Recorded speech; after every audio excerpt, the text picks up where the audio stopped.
Welcome to this episode of The Wisdom of Paramahansa Yogananda, brought to you by Self-Realization Fellowship, where each week you can receive inspiration and guidance from Paramahansa Yogananda's Kriya Yoga teachings. This talk is titled God as the Divine Mother by Sister Usha.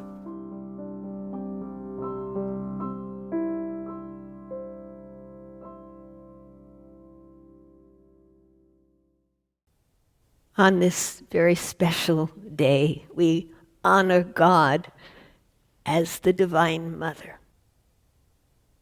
I always recall the story Brother Anandamoy tells, how surprised he was when he was in India, and early one morning he went to a temple dedicated to Divine Mother as the goddess Kali.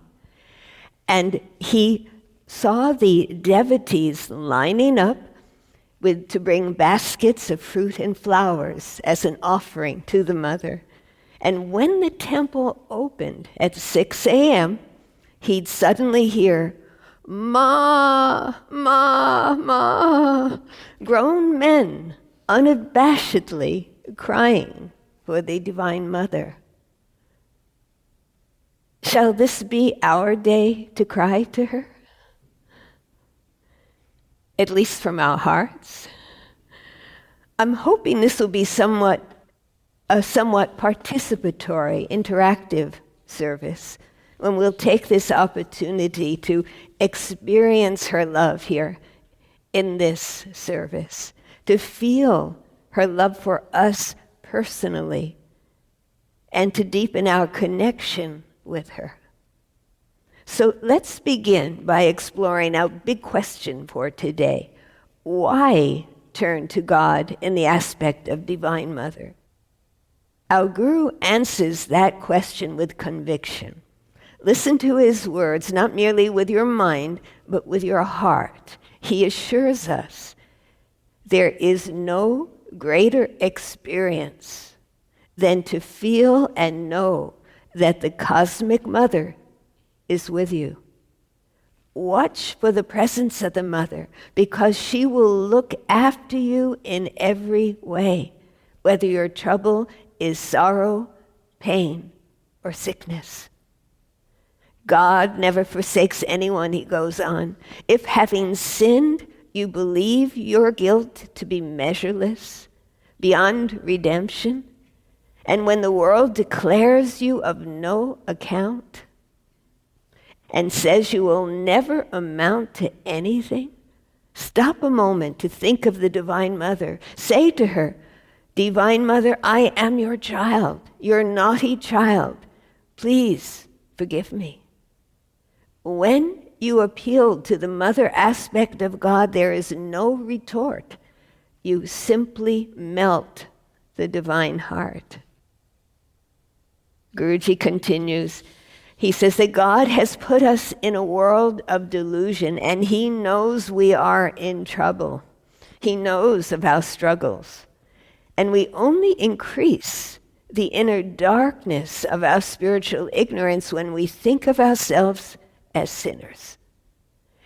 He tells us that it is better for us to try to correct ourselves, appealing to Divine Mother for help, beholding in her the reflection of God's infinite love and forgiveness.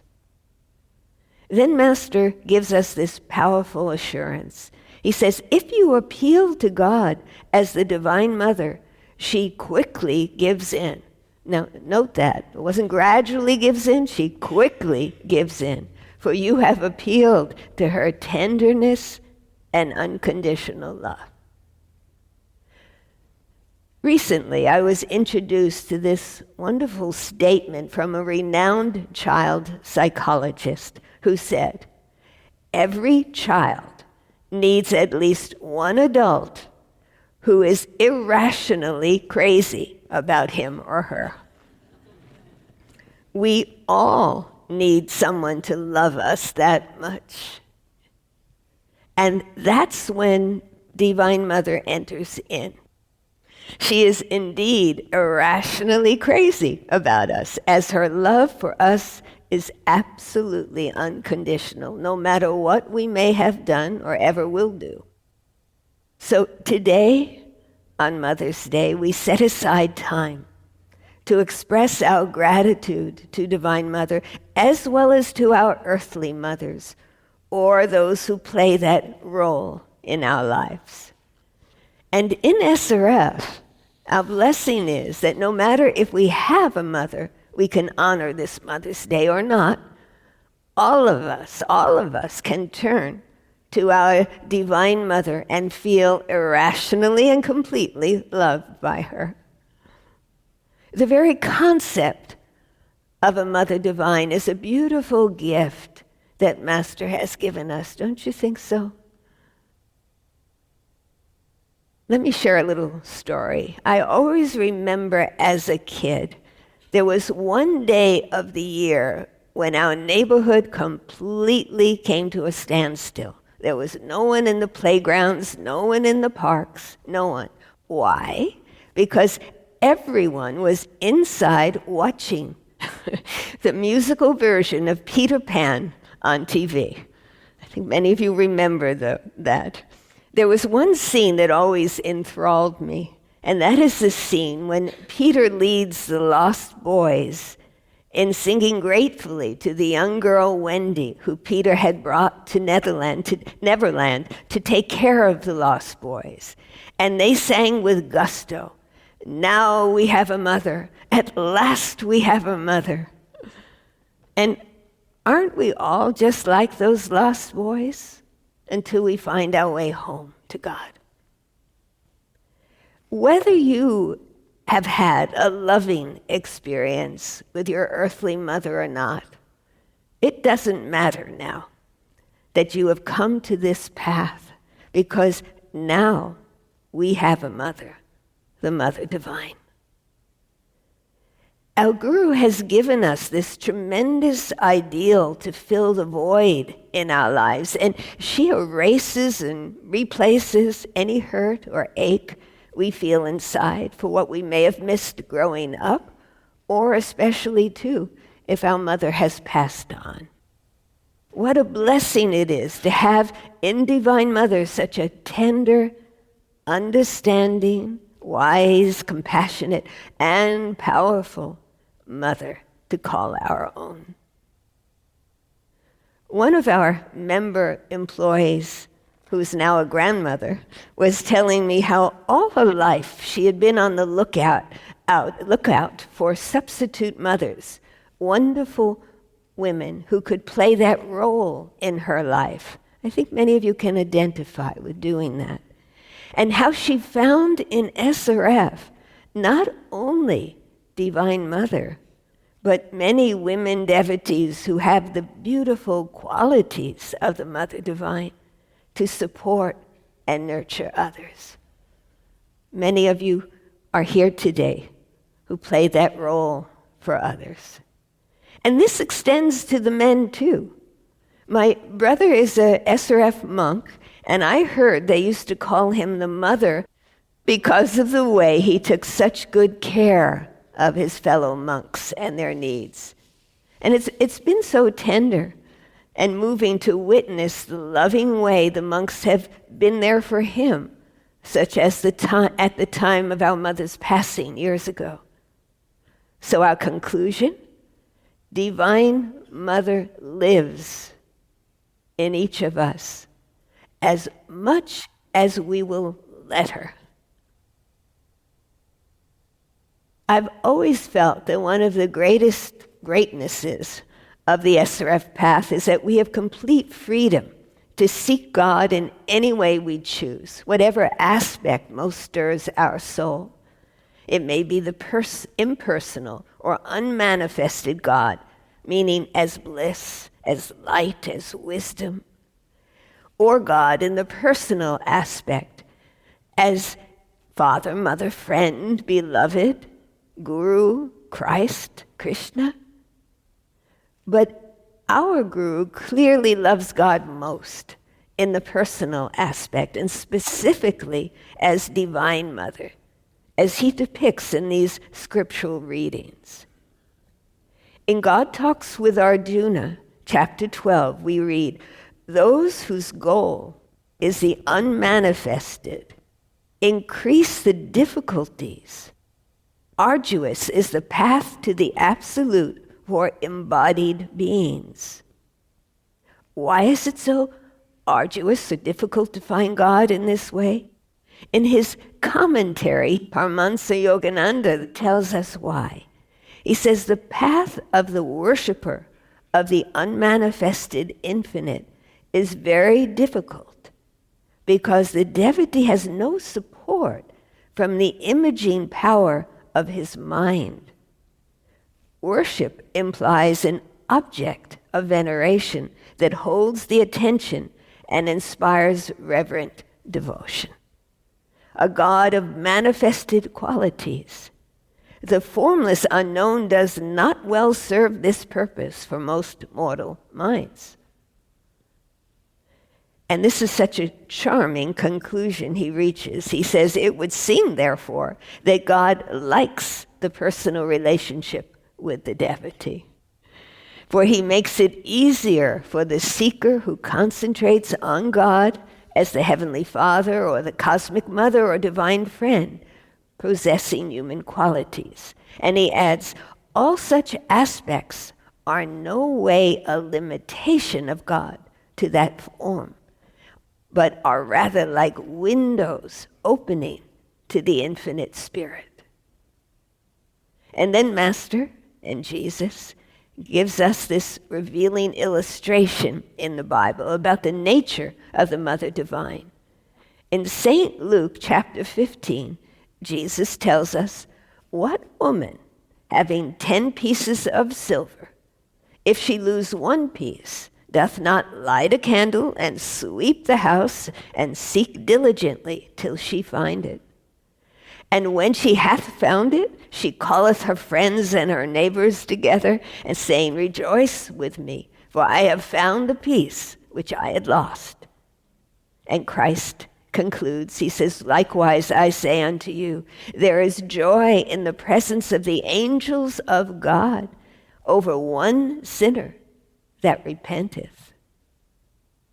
Now Guruji illumines this in his commentary from the Second Coming of Christ, Discourse 58.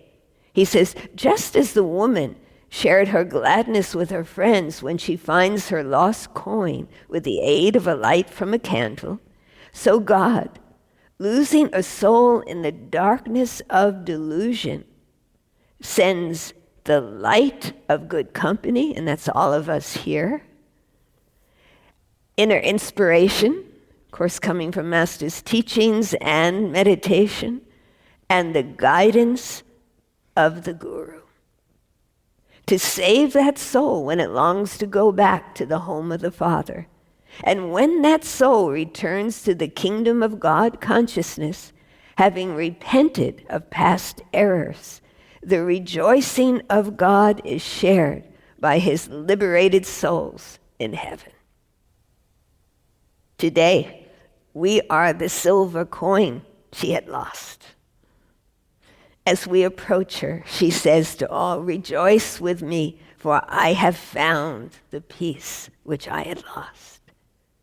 So we hope this morning to give her cause for rejoicing and make her very happy. How do we make her happy? Simple.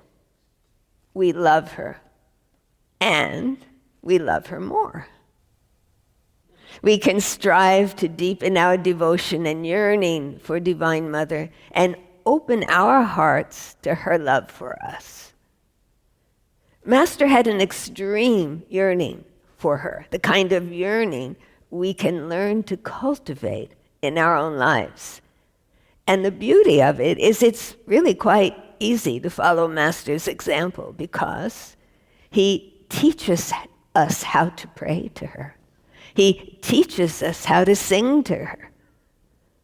Look at these examples and see what approaching God in these ways can do to our spiritual lives.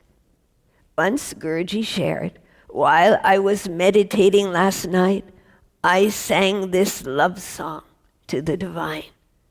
And this is the song. O Divine Mother, I am thy little babe, thy helpless babe, secretly sitting on thy lap of immortality.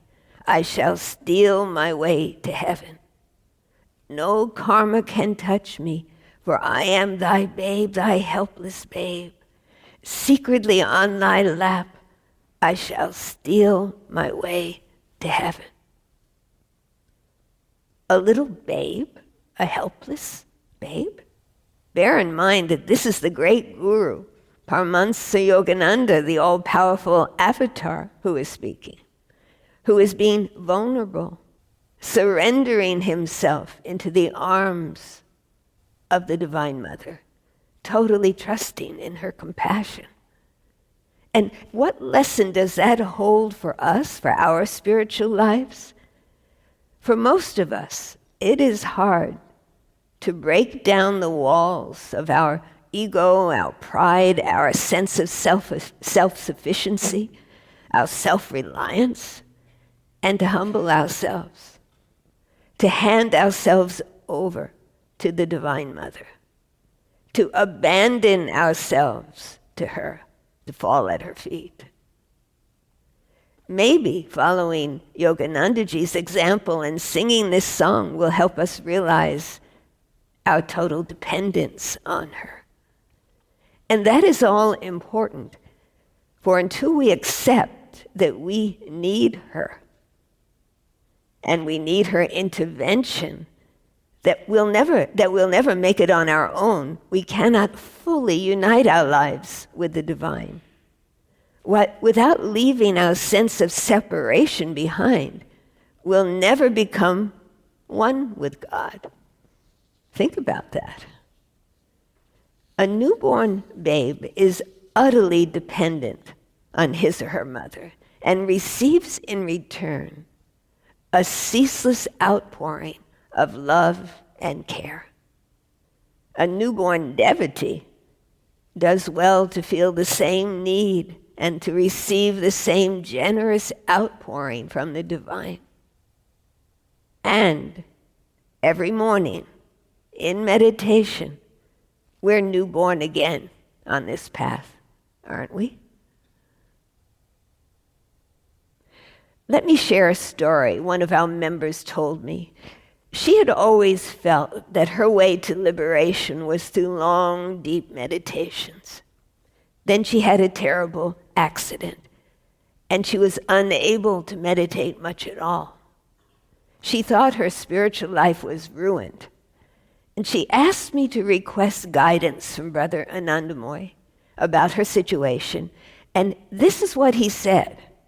He said, tell her now she is in the best position to progress spiritually because she's given herself over to God in utter surrender. Now she's prostrate at his feet, and that's exactly where he wants her. Now her progress truly begins. Now it may be counterintuitive, because on the path we learn the importance of developing a strong will, our inner powers, our confidence in our God-given abilities. But how vital it is also to be needy, vulnerable, humbled in the presence of the divine. To abandon our need to be spiritual superpowers, and to hand ourselves over to the ones who are the true supernal powers, the Guru, Divine Mother. To no longer feel that we always have to be in charge of our lives. To let down our brave facade and our ceaseless effort to always be perfect. Makes you weary, doesn't it? And to just be a humble, loving, striving devotee. What a relief. And how that relaxes you. And with that new sense of relaxation, her help flows to you more easily because you're more receptive. Now, what does a child say when he falls and hurts himself or someone bullies him? Yes, he says, "I want my mommy." My goodness, there are times when I still want to say that, no matter how old I get. So let's look carefully at this in relation to our spiritual lives. When we approach Divine Mother as her child, what are we looking for, hoping for, pleading for? What is our soul's deepest need? Her sympathetic understanding, her tenderness, her gentleness, her protection and support, no matter what trials engulf us, her grace, her unchanging love. And what happens to us when we turn to God as the mother? We feel secure. We feel loved. We feel cared for and watched over. And since the mother sees us as we really are, the beautiful, shining soul, we have greater confidence. And all this makes a tremendous difference in our inner and outer lives. A member told me recently that she realized that one of the great things about being a child is you don't have to worry, because you know your mother will take care of you. Guess what, everyone? We can be Divine Mother's child. She will take care of us. We don't have to worry. Soak that in for a moment. So are you ready to sing Master's song together? Please repeat after me. O Divine Mother, I am thy little babe, thy helpless babe, secretly sitting on thy lap of immortality. I shall steal my way to heaven.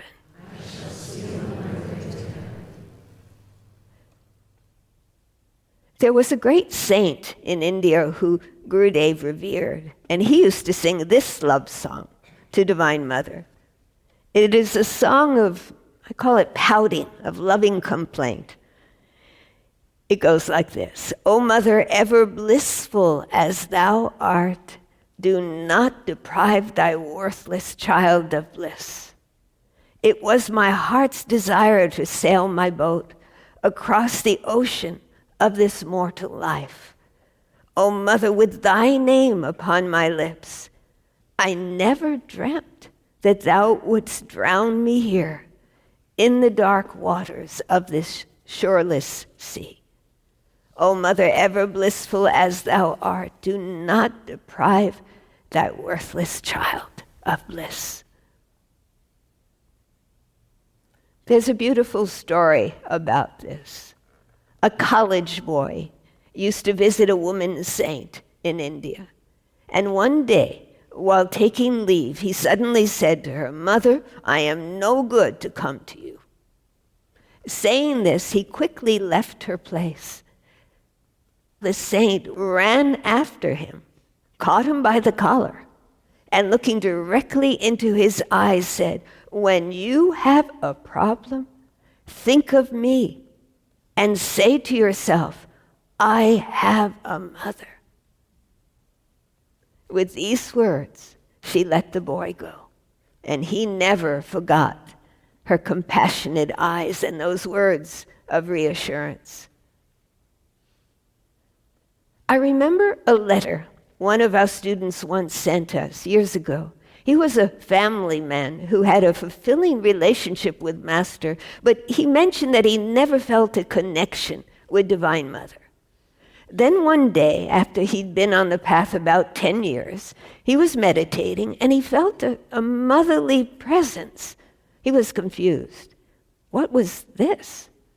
Then it struck him, and in disbelief he whispered within himself, "Could it be Divine Mother? Master's Divine Mother?" In that instant, he said, such a tremendous love came over his being and he found himself sobbing. For the first time in his life, he felt he knew what love is, he told us. He said just a touch of that love, and it seemed his heart had shattered into 1,000 pieces. He was shocked by the vehemence of this love. He had found his divine beloved. The mother as the divine beloved. That's certainly the way that our Guru worshiped the divine. He loved his divine mother. He had an undying love for her.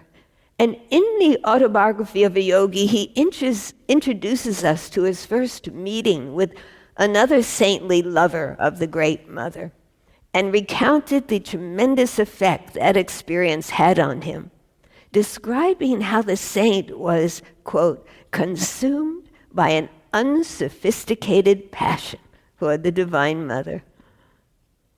Gurji tells us, in India, I used to visit the great saint, Master Mahashaya. On my first call at his home, I happened to disturb him at his devotions. He invited me to sit down, adding, I am talking to my Divine Mother. His whole countenance shone with a reflection of her love, and I could feel the intense vibrations of that great love. Whenever I was in his presence, while he was communing with the Cosmic Mother, the love I experienced in my heart was 1,000 million times more than I felt from my earthly mother, whom I so dearly loved. At such times, I thought I could not exist another moment without my Divine Mother.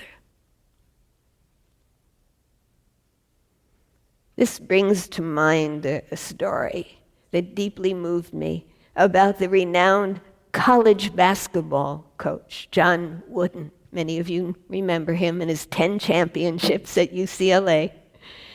And this was in the latter years of his life, long after the passing of his beloved wife. He would prop up on the pillow where his wife used to sleep beside him, a smiling photo of her. And right in front of it, he'd place a bundle of letters. These were the letters John had written to his wife once a month on the day of her passing, every month for the last 25 years. And they were filled with eternal promises of his affection. I obviously don't have anywhere to send them, he'd say, but I had to write them anyway. He said he had talked with his wife every day for more than half a century, and it still wasn't enough. He wondered, when you are the best friends, can it ever be enough? I miss telling her things, he said. He gave us a glimpse of a lifetime of simple devotion, showed us the meaning of undying love, and he gave us something to consider. It could be a potent practice. Write letters to Divine Mother, just to express your urgent need. Whisper on paper of your undying love. Unburden your heart in a letter. Prop them up near your altar, because the love you feel, the love you want to experience and express, can never be enough. So to recap, we've talked about ways we can express and increase our love for Divine Mother and thus make her happy on her special day. To pray, to cry, to sing, to affirm, to write her a letter. But there are other ways to get closer to Divine Mother. Listen to this excerpt from our beloved Dayamataji's book, Enter the Quiet Heart. She tells us how wonderful it is to have that kind of relationship with Divine Mother in which you feel she is never absent, even during times of trouble and stress. When you have cultivated that closeness, you can talk to her about anything and feel her sweet response and assurance. like a child going to his mother. You can pull the hem of her robe and say, "Look here, Divine Mother, what are you doing to me?" Yes, we can pull the hem of her robe. I like that. And Guruji assures us of another vital way we can approach the Mother Divine. He describes it in the lessons. He says, when you are in the nightmare, and I think he's talking about the nightmare of everyday life, we cling to the Divine Spirit, and that nightmare will go. Throw yourself at the feet of Divine Mother. That's something to visualize, isn't it? Throw yourself at the feet of Divine Mother. And many of you have found or will find your own special ways to get close to the Mother Divine, to relate to her, to find your haven in her.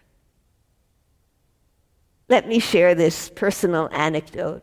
My mother and I had a very unique and ultra-simple way of expressing our love to each other. Over the years, I'd visit her for a day, and some point in every visit, I'd stop everything and very vulnerably ask her, "Do you love me?" And she would always answer in 2 words, "And how?" Meaning there are no words to express how much I love you, only "and how." Hear Divine Mother tell you and how when you ask her if she loves you. Master describes his own very sweet experience when he asked her. Listen to what happened to Guruji in his youth when the Mother appeared to him in meditation. He recounts, "I asked, 'Are you the Divine Mother?' Her sweet voice replied, 'I am.' I cried, 'Mother, do you love me?' And she replied, and these are words we all can treasure for ourselves, 'Always have I loved thee. Ever shall I love thee.' Oh, what joy I felt, such great ecstasy," Guruji said. What else draws us closer to the Mother? This is fascinating to consider. Our fears and insecurities can be the means to draw closer to the Mother. When we're feeling insecure in our everyday life and relationships, it can actually be a boon and a blessing. We are well positioned then because we seek our sense of security in the Mother. Then there are times when you're feeling very secure, when we know we have some special skill or capability that she's blessed us with. And what happens then? We enjoy that wonderful feeling of making our Mother proud. That's one of the best feelings in the world, to know your Mother is pleased and proud of you. That makes you feel even closer to her. What else does a mother do? She takes on our suffering. She bears our heartaches, our pain, and makes it bearable, just like the Guru does, isn't it?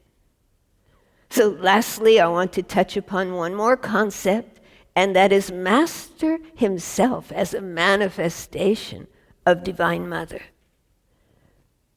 Brother Anandamoy speaks of this in his recording about the Mother aspect of God, saying, who is Master? Who is the Divine Mother? Unconditional love, forgiveness, grace, kindness, infinite understanding, all these aspects. So our Mother's Day would not be complete without recalling that exquisite description of Master's last day before his passing, when Divine Mother so completely filled him.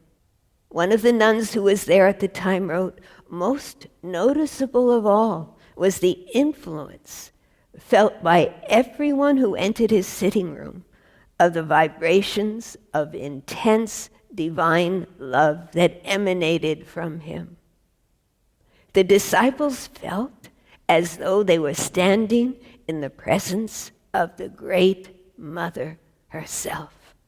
She had taken complete possession of him, it seemed, and was using him as a perfect channel to send out waves of love to all creation.